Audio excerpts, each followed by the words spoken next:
اگر ایمان تازہ نہ ہو جائے تو کہنا رونگٹا کھڑا ہو جائے گا، میں تجھے کسی کی بیٹی کی کہانی میں کسی کی بیوی کی کہانی بتا دوں، کسی کی بہن کی کہانی بتا دوں۔ اے لوگو ایک صحابیہ، اے لوگو صحابیہ، اس کا ایک شوہر ہے وہ بھی صحابی ہے، ذرا غور کرنا، توجہ کرنا۔ اے لوگو سردی کی رات ہے، صحابی رات میں اٹھے، نیند سے جاگے، پیاس لگی، اپنی صحابیہ بیوی سے کہا میری بیوی میرے لیے پانی لے آ۔ بیوی اٹھی، اٹھنے کے بعد میں جلدی سے اس نے کاسا لیا، کاسا لے کے پانی بھرا۔ لوگوں پانی لانے میں، پانی بھرنے میں تھوڑا ٹائم لگ گیا، اتنے میں وہ پانی لے کر آئی، شوہر کے بستر کے قریب آئی، صحابی کی آنکھ دوبارہ لگ چکی تھی۔ چونکہ آج تو پانی ٹنکی میں، ٹوٹی میں کہیں سے بھی مل جاتا، پہلے پانی کے لیے مشقت تھی، کبھی کنویں سے لانا پڑتا تھا، یا چھاگل وغیرہ میں، یا کہیں گھلے وغیرہ میں، کسی مٹکے وغیرہ میں رکھا ہوتا تو اس میں سے دینا ہوتا تھا۔ شوہر نے پانی مانگا، شوہر صحابی ہے اور بیوی صحابیہ ہے، کہہ دو نا سبحان اللہ۔ اچھا نیند تو نہیں آ رہی ہے نا آپ کو؟ اللہ اللہ سبحان اللہ، بہت اچھا آپ سن رہے ہیں، اللہ سلامت رکھے، بہت اچھا آپ سن رہے ہیں۔ اپنی بیٹیوں کو یہ قصہ سنانا جو میں آپ کو بتا کے جا رہا ہوں۔ تمہاری بہنیں بھی ہو نا تو جب ان کی شادی کرو تو شادی سے پہلے یہ قصہ جہیز میں ضرور دے دینا جو میں آپ کو سنا رہا ہوں۔ صحابی اسے کہتے ہیں جس نے حالت ایمان میں مصطفیٰ کا چہرہ دیکھ لیا اور اسی پر ایمان پر خاتمہ ہو گیا، وہ صحابی ہے۔ اس کا درجہ بڑے سے بڑے ولی سے بھی بڑا ہے۔ جس نے ایک لمحے کے لیے نبی کو دیکھا حالت ایمان میں، وہ 1000 کے ولی سے بھی بڑا ہے۔ 1000 سال تک ولی رہا اور ایک نے ایک لمحہ مصطفیٰ کو دیکھ لیا تو وہ صحابی اس ولی سے اعلیٰ۔ سبحان اللہ۔ پانی لے کے آئیں، شوہر کا کیا ہو گیا؟ آنکھ لگ گئی، ذرا بولو کیا ہو گئی، زور سے بولو کیا ہو گیا؟ آنکھ لگ گئی۔ اے لوگو صحابیہ نبی کی چاہنے والی ہے، فاطمہ کی کنیز ہے، آ کے دیکھا ہاتھ میں پانی کا بیلا ہے، ہاتھ میں پانی کا کاسا ہے۔ اے لوگوں شوہر کی طرف دیکھا تو میں بھی خواب ہو چکا تھا، نیند کی آغوش میں جا چکا تھا۔ آئے ہائے قربان جاؤں مصطفیٰ کی کنیز پر، قربان جاؤں اس صحابیہ پر، قربان جاؤں اس فاطمہ کی سچی کنیز پر۔ دیکھا میرا شوہر سو گیا، اب اگر اٹھاؤں تو نیند میں خلل ہو جائے گا، اگر اٹھا کے پانی دی تو نیند میں خلل ہو جائے گا، شوہر سو گیا نا۔ اور اگر پانی رکھ کے چلی جاؤں تو اگر پھر آنکھ کھل گئی تو میرا شوہر پھر پانی نہ مانگ لے تو پھر اس کے حکم کو ٹھکرانا ہو جائے گا۔ اب جا کے سو جاؤں تو اگر پھر آنکھ کھلی اور پھر پانی مانگا تو حکم ٹھکرایا جائے گا، اور اگر اٹھاؤں تو نیند خراب ہو جائے گی۔ کھڑی رہی، ہائے ہائے ہائے، کیا کرتی رہی؟ کھڑی رہی، نہیں سوں گی۔ رات کے کسی بھی حصے میں میرے شوہر کی آنکھ کھلے گی تو پانی کا کاسا لے کے حاضر ہوں، جیسے ہی مانگے گا حاصل کر دوں گی، تاکہ میرے شوہر نے جو حکم دیا ہے اس کو پورا کرنے میں ذرا سی بھی دیر نہ لگے۔ بتاؤ آج ہے کوئی ہماری بہن ایسی، کوئی بیوی ایسی؟ پہلے تو رات کے عالم میں اگر مانگ لے پانی تو 50% بیویاں تو ایسی ہے کہیں گے خود ہی اٹھ کے پی لو، 50% ایسی ہے جو لا کے دے دیں گی۔ لیکن قربان جاؤ اس صحابیہ پر، شوہر سو رہا ہے، رات کی سردی میں پانی کا کاسا لے کے کھڑی ہے، کب میرا شوہر نہیں سے بیدار ہو کے پانی مانگے تو فوراً اس کی خدمت میں پانی پیش کرتا ہوں۔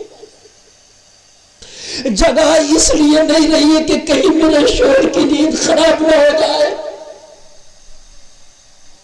اور جا اس لیے نہیں رہی ہے کہ میرے شوہر کو پیاس لگے تو میرے شوہر کو پانی دینے میں دیر نہ ہو جائے۔ حد یہ ہوئی کہ رات کے آخری حصے میں پھر آنکھ کھل گئی، رات کا آخری حصہ ہے، توجہ کرنا ذرا۔ اگرچہ آپ غریب ہو، اپنی بیٹیوں کو جہیز میں آپ بڑی کار نہیں دے سکتے، مگر اپنی بیٹی کے جہیز میں یہ صحابیہ کا قصہ ضرور دے دینا، اے میری بیٹی جب تک زندہ رہنا اپنے شوہر کا اس طریقے سے ادب کرنا۔ یہ آپ کا سب سے بڑا جہیز ہوگا۔ شوہر کی آنکھ کھل گئی، فجر کا وقت شروع ہونے والا، شوہر کی آنکھ کھلی، دیکھا کہ میری بیوی کھڑی ہے، ہاتھ میں پانی کا پیالہ، ایک دم ذہن پہ زور دیا، یاد آیا میں نے تو پہلی نیند سے بیدار ہوا تھا، رات کے ابتدائی حصے میں اپنی بیوی سے پانی مانگا تھا، مگر جب وہ لائی پانی اس سے پہلے میں سو گیا تھا، لیکن یہ پھر کھڑی ہے۔ کہا میری بیوی کیا کر رہی ہو؟ کہا حضور آپ نے پانی مانگا تھا۔ کہا میں نے تو ابھی تو نہیں مانگا تھا، کہا وہ تو رات کے ابتدائی حصے میں مانگا تھا، کہا تبھی سے کھڑی ہوں، جب آپ نے مانگا تھا نا تبھی سے کھڑی ہوں۔ کہا سو کیوں نہیں گئی؟ کہا دل چاہتا تھا، نیند آ رہی تھی سو جاؤں، میں نے سوچا دوبارہ آنکھ کھلی تو آپ کو پانی مانگنا پھر نہ پڑ جائے، اس لیے نہ سوئی، جب آنکھ کھلے گی پانی پیش کر دوں گی۔ تو کہا مجھے جگایا کیوں نہیں؟ کہا اس لیے نہیں جگایا، پورا دن محنت کرتا ہے میرا شوہر، کیسے کیسے روزی کما کے لاتا ہے، میں نے سوچا رات میں آنکھ لگ گئی ہے، میں جگا کے اس کی نیند کیوں خراب کروں، میں ہی نہ کھڑی رہوں۔ ہائے ہائے ہائے، دل خوش ہو گیا شوہر، راضی ہو گیا، اللہ کی بارگاہ میں ہاتھ اٹھا کے پانی بعد میں پیا، دعا کی مولا میری بیوی کے تمام گناہوں کو معاف فرما دے، مولا میری بیوی سے راضی ہو جائے، اور عرض کی مولا اپنی بیوی سے میں راضی ہو گیا، میری بیوی سے تو بھی راضی ہو جا۔ ہائے ہائے ہائے، خوش ہو کے اپنی بیوی سے بولا میری بیوی آج میں تجھ سے بہت خوش ہوں، جو چاہے مانگ لے۔ ہائے ہائے، کیا کہا؟ جو چاہے مانگ لے۔ بیوی نے کہا مجھے کچھ نہیں چاہیے، بس آپ نے دعا دے دی وہی کافی ہے، دعا دے دیا کرو۔ کہا نہیں نہیں، آج تو مانگ لے، جو چاہے مانگ لے، آج تجھے دے دوں گا، اس لیے کہ آج تو نے مجھے اتنا راضی کر دیا کہ میرا دل خوش ہو گیا۔ اگر تو اتنی بڑی کوئی چیز مانگ لے کہ پوری زندگی محنت کر کے مجھے تجھے دینا پڑے، تب بھی پوری زندگی محنت کر کے وہ تحفہ تجھے ضرور دے دوں گا، آج ماں۔ مگر یہ صبر والی تھی، صابرہ تھی، کہنے لیکن نہیں مجھے کچھ نہیں چاہیے، لیکن نہیں آج مانگ۔ جب زیادہ اصرار کیا تو کہا اگر مانگوں گی تو دو گے؟ توجہ کرنا توجہ کرنا، اس کی اگر ڈیمانڈ سن لو گے نا تو رونگٹا کھڑا ہو جائے گا۔ مانگو گی تو دو گے؟ کہا میری بیوی میں نے وعدہ کیا ہے، میں تجھ سے راضی ہو گیا، میں نے تو اللہ سے بھی دعا کی کہ تو بھی راضی ہو جا، میرا مولا بھی راضی تجھ سے ہو جائے گا، میری بیوی مانگ۔ کہا اگر دینا ہی چاہتے ہو تو میں آپ سے طلاق چاہتی ہوں۔ اتنی مطیع و فرما بردار بیوی اور ایسا شوہر کے جو اللہ سے دعائیں کر رہا ہے کہ میری بیوی سے راضی ہو جا۔ یار نہ بیوی کا جواب نہ شوہر کا جواب، کوئی نہ لڑائی ہے نہ جھگڑا ہے، لڑائی ہوتی تو پوری رات کیوں پانی کا پیالہ لے کے کھڑی ہوتی۔ اتنی مطیع و فرما بردار بیوی، شوہر بھی اتنا خوش کہ زندگی میں کبھی اتنا خوش نہیں ہوا۔ اچھا ہمارے ہاں جو طلاقیں ہوتی ہیں وہ خوشی میں تھوڑی ہوتی ہیں، وہ غصے میں ہوتی ہیں، بھائی ہوتی ہے کہ نہیں ہوتی ہے؟ جھگڑے میں ہوتی ہیں، ایسا تھوڑی ہوتا پیار میں طلاق ہو جائے، پیار میں نہیں ہوتی، جھگڑے میں طلاق ہوتی ہے۔ جھگڑا ہو جائے، انبن ہو جائے، اے لوگو تھوڑی سی آنا کانی ہو جائے، اے لوگو تھوڑی سی کشیدگی ہو جائے تو طلاق ہو جاتی ہے۔ یہی تو ہوتا کہ نہیں ہوتا؟ کہا کیا چاہیے؟ کہا دو گے؟ ہاں دے دوں گا۔ کہا مجھے آپ سے طلاق چاہیے۔ کس نے کہا؟ یہ صحابیہ نے۔ کس نے کہا؟ بات بھولے تو نہیں ہو نا؟ میں بھی نہیں بھولا ہوں، آپ بھی نہیں بھولے، میں بھی نہیں بھولا ہوں۔ مجھے کیا چاہیے؟ طلاق۔ اور صحابی بولے اللہ اکبر۔ بہت دیر تک تو خاموش رہ گئے۔ خاموش اس لیے رہ گئے یا اللہ آج تک میری بیوی سے میری لفظ تو تک نہیں ہوئی، آج تک میں نے اپنی بیوی کو پھول کی سنٹی تک نہیں ماری، آج تک میری بیوی کو مجھ سے کوئی شکایت نہیں، اور مجھے اپنی بیوی سے کوئی شکایت نہیں۔ اتنی خوشی کے عالم میں اس نے مانگا بھی تو مجھ سے طلاق۔ ہائے ہائے، صحابی تھے، سر پکڑ کے بیٹھ گئے۔ بیوی بولی کیا بات؟ جو میں نے مانگا نہیں دو گے کیا؟ کہا میں نے وعدہ کیا ہے، اور مسلمان کی زبان کبھی نہیں پھرتی ہے۔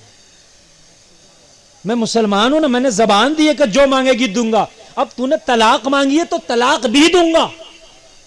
مسلمان کی زبان ہے, زبان سے نہیں پھروں گا. تو کہنے لگی دو.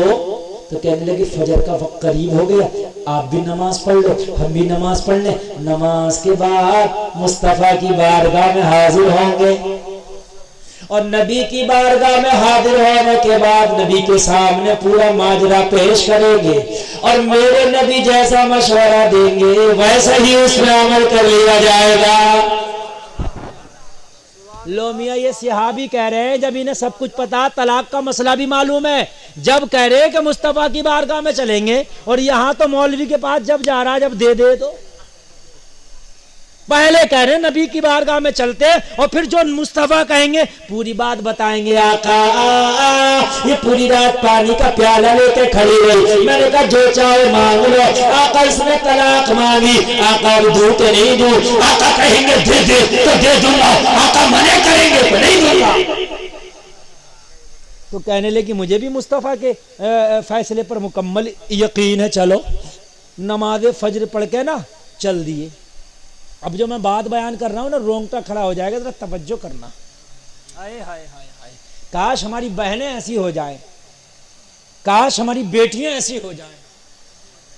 مصطفیٰ کی بارگاہ میں چلے میاں بیوی, چلتے چلتے چلتے چلتے مصطفیٰ کی بارگاہ قریب آنے والی تھی کہ شوہر جو صحابی تھے پیر ایک گڈھے میں پڑ گیا, گڈھے میں پیر پڑا کے ٹھوکر لگی اور ایسے زمین پہ گرے کہ چاروں خانہ چت زمین پر گرے. بیوی نے جلدی سے سہارا دے کے اٹھایا, کھڑا کیا, کھڑا کر کے کہا چوٹ تو نہیں لگی. شوہر نے جواب دیا میری بیوی چوٹ تو نہیں لگی مگر پیر میں لگی ہے, پیر میں بہت تکلیف ہے, پیر زمین پہ نہیں رکھا جاتا.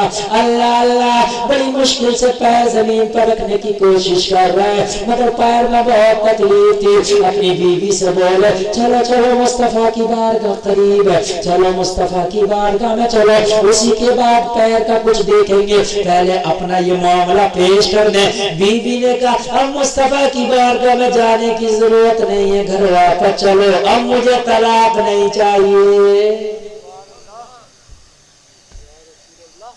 حیرت میں پڑ گئے, طلاق کو کہہ بھی خود ہی رہی تھی, پیر گڈھے میں پڑ کر ٹوٹا تو کری طلاق نہیں چاہیے,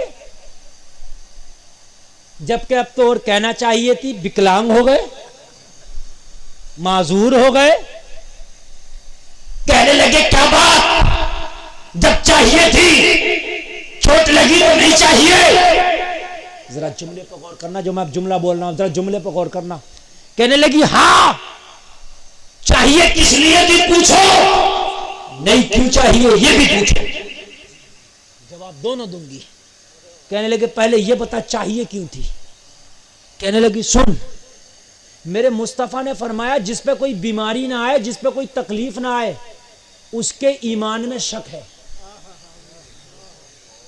جسے کوئی تکلیف نہ ہو زندگی میں, آج ذرا سی تکلیفیں ہوتی ہے شکوے کرتے پھرتے, ہمیں کیوں بیمار ہیں, ہمیں کیوں غریب ہیں, ہمیں کیوں تکلیف ہے. اور شکوے کرنے والوں اس میں بھی اللہ کا راز ہے. اگر کوئی تکلیف دی ہے تو تکلیف اللہ اسی کو دیتا ہے جس سے اللہ راضی ہوتا ہے. اگر تکلیف بھی دی ہے تو اللہ کا راز ہے. مصطفیٰ فرماتے ہیں کہ جس مسلمان کو کوئی تکلیف نہ ہو زندگی میں اس کے ایمان میں شک ہے. کہنے لگی 15 سال ہو گیا مجھے آپ کے ساتھ شادی کیے ہوئے, 15 سال میں کبھی آپ کو بخار تک نہیں ہوا, 15 سال میں کبھی آپ کے سر میں درد تک نہیں ہوا, 15 سال میں میں نے آپ کو کسی تکلیف میں نہیں دیکھا. میں شک میں تھی کہ میرا شوہر پکے ایمان والا ہے کہ کچے ایمان والا. نبی نے فرمایا تھا نا جسے کوئی تکلیف نہ ہو اس کے ایمان میں شک ہے. مجھے شک تھا کہ میرا شوہر پکے ایمان والا ہے کہ کچے والا, کوئی تکلیف تو ہوئی نہیں. تیرا پیر ٹوٹ گیا تکلیف آ گئی, مجھے یقین ہو گیا کہ تو پکے ایمان والا ہے. پیر ٹوٹا تو تکلیف آئی نا, مجھے یقین ہو گئی کہ میرا شوہر پکا ایمان والا ہے.